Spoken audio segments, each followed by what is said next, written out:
is Mukai the Afrikan Assassin Maromo, and you're watching Tiburon Films. One word. It's a prolific year for me.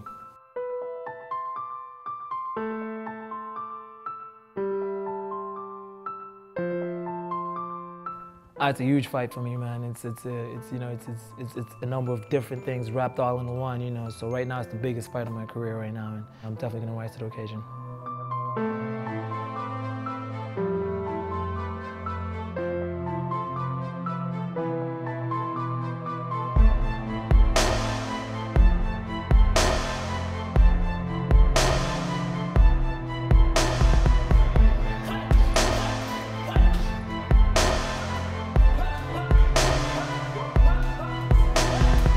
Fought Adam Lynn the first time, had a tricky decision. Very good fight, you know, went the distance with that. Then I went to Montreal for that training camp for the rematch, had a rematch with him for the title. He didn't make weight, so it wasn't a title fight. I was bummed about that. I knocked him out, you know, and that win got me knockout of the night, knockout of the year. You know, so it was a very good fight for me, and right now we're leading up to the next fight. We're gonna have another title fight February 15th at Shaw Conference Center.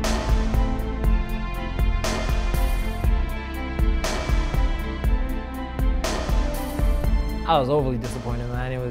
That was the biggest part of the biggest motivating factor behind that fight for me was getting the belt, you know. So I was downtrodden, you know, and I went from being disappointed to being pissed off, and I had to show how pissed off I was, you know. So that's why you got that brutal knockout.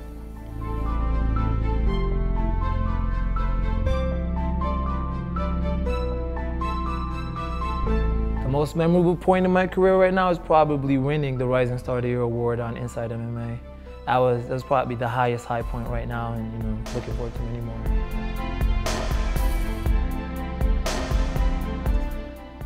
2013 is a big year, you know, after being, you know, named the biggest rising star in the world, you know, it puts a lot of weight on your shoulders, so now I have to live up to the hype, you know, so now I have to train even more, fighting better opponents and getting bigger wins and bigger knockouts. So it's put a lot of weight on my shoulders, but I'm going to rise to the occasion, and you know, I'm going to show everybody that I am the rising star and I'm the next big thing. It is definitely the biggest fight of my life.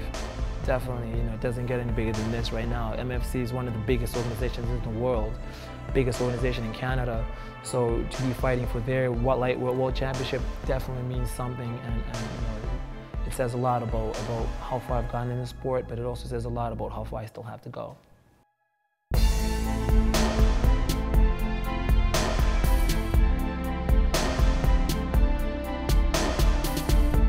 Fighting Graham Spencer. I actually fought him before.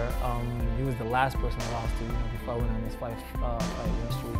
So there's a lot more going on behind the scenes for this fight than just a fight for the title. You know, it's a chance to redemption and getting a loss back. That's how my career that's kind of been bugging me.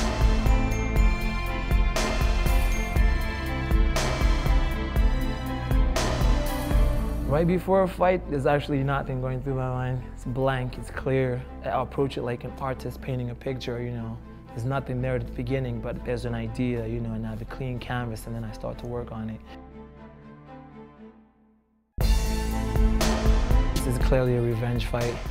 It's definitely a revenge fight, you know. Losing a fight is probably one of the most, you know, annoying things that you can go through as a fighter, especially losing a fight in the fashion I did to Graham, because he's a good fighter, but he's a grappler. So it's just literally takedowns and just laying on top of you the whole time. It was a grappling match, you know. It was early on in my career before I'd done, you know, an in-depth amount of grappling, and I had to cut down, you know, an additional 5 pounds to get to 150 pounds, you know, on 2 weeks' notice. So it was completely out of my element. And this time around, you know, it's going to be in my element. I've done all the necessary work. You know, I've done everything I need to do for this fight. So, you know, it's going to be a totally different outcome.